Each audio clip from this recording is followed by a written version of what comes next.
On September 11, 2025, the United States Naval Academy in Annapolis was thrown into chaos.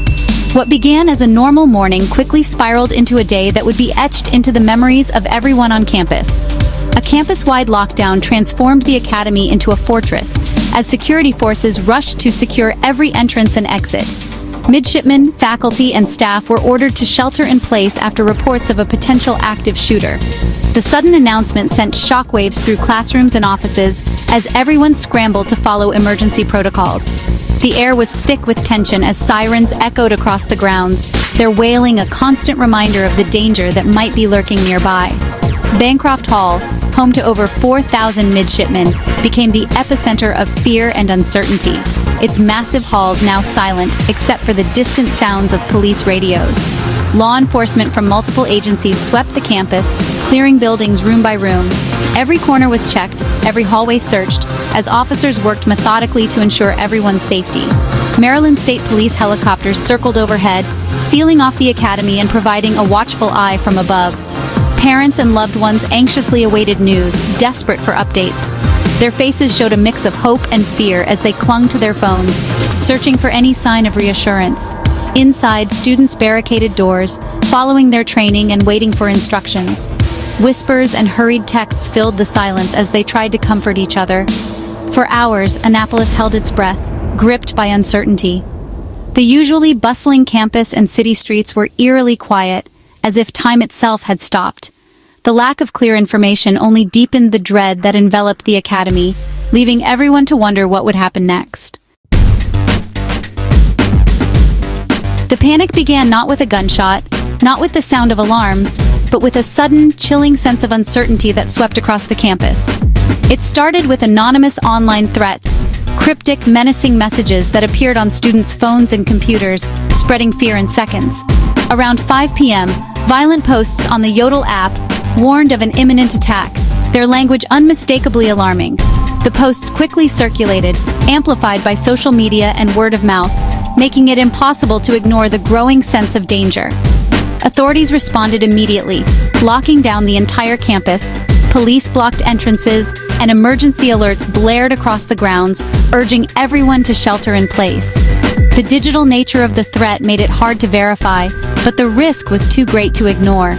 Investigators raced to analyze the messages, searching for any clue that could reveal the sender's identity or intent. Midshipmen turned their dorms into safe rooms, stacking furniture against doors and whispering updates to each other, unsure if the threat was real or a hoax. The uncertainty was paralyzing. Later, investigators traced the posts to a former midshipman, hundreds of miles away, who had used sophisticated digital tricks to mask his location and identity, complicating the search. This was a textbook case of swatting, false reports designed to provoke a massive police response, putting lives at risk and straining emergency resources.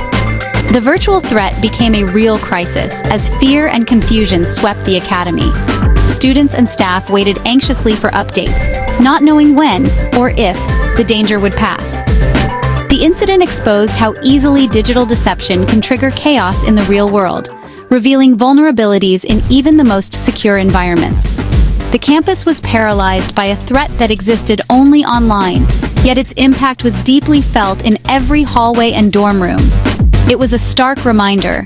In the digital age, virtual threats can have very real consequences, leaving scars long after the screens go dark. As officers cleared Bancroft Hall, tension was at its peak. A midshipman, sheltering in his room, mistook the approaching officers for a threat. In the confusion, he struck an officer with a ceremonial parade rifle. The officer, believing he was under attack, fired his weapon, injuring the midshipman. The gunshot echoed through the hall, turning fear into reality. Both men were quickly treated for their injuries. It was a tragic misunderstanding, two people acting on fear and incomplete information. By 9 p.m., the Naval Academy confirmed there was no active shooter, putting an end to hours of uncertainty and fear that had gripped the campus and surrounding community. The lockdown was officially lifted, and officials clarified that the only reported injury was due to a misunderstanding during the building sweep, not from any violence or attack. Throughout the day, misinformation had fueled confusion and panic, as rumors and speculation spread rapidly across social media platforms, making it difficult for many to separate fact from fiction. The commandant addressed the media, calling misinformation the biggest threat of the day and emphasizing the importance of relying on verified sources during emergencies. In response, the FBI launched a formal investigation, quickly linking the incident to a disturbing wave of swatting attacks that have been targeting institutions nationwide in recent months. Public officials praised the swift actions of first responders, highlighting their professionalism, and called for stronger campus safety protocols to prevent similar incidents in the future. The academy remained closed to the public the following day, allowing the community time to process the events and begin the process of recovery and healing.